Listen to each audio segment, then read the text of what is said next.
Da circa un anno si è costituita ad Albino la sezione dell'AMPI. Con noi abbiamo Giambattista Moroni, che è un membro del direttivo, al quale chiediamo di illustrare le iniziative che la locale sezione ha organizzato in occasione del 25 aprile e del 1° maggio. Bene, allora, più che membro del direttivo sono membro del gruppo di ricerca storica. C'è comunque il direttivo, di cui non faccio parte, però sono comunque un socio dall'inizio abbastanza attivo.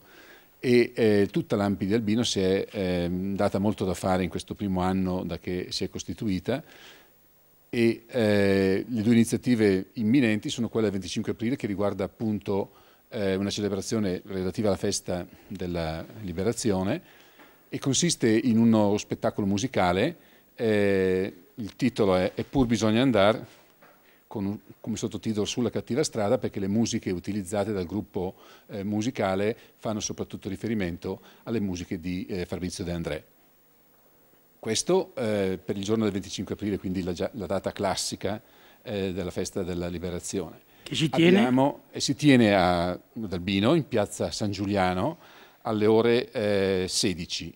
Nel caso di pioggia si tiene comunque nell'auditorium comunale di Albino, in via Aldo Moro, nei pressi del municipio, perché è giusto dirlo anche per ringraziare, il Comune di Albino sostiene e patrocina questa iniziativa.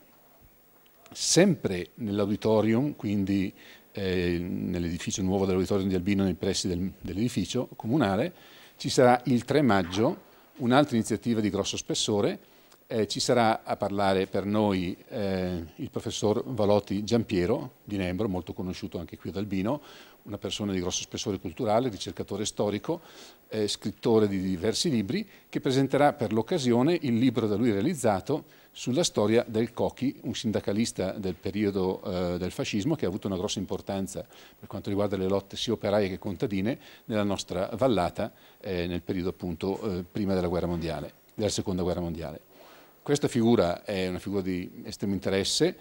Gli anziani si ricordano che se ne parlava tanto, ne hanno continuato a parlare anche ben dopo la guerra e la sua morte in un campo di concentramento, perché è una figura che ha davvero avuto una grossissima importanza sul piano sindacale, anche se è rimasta in Val Seriana per pochi anni.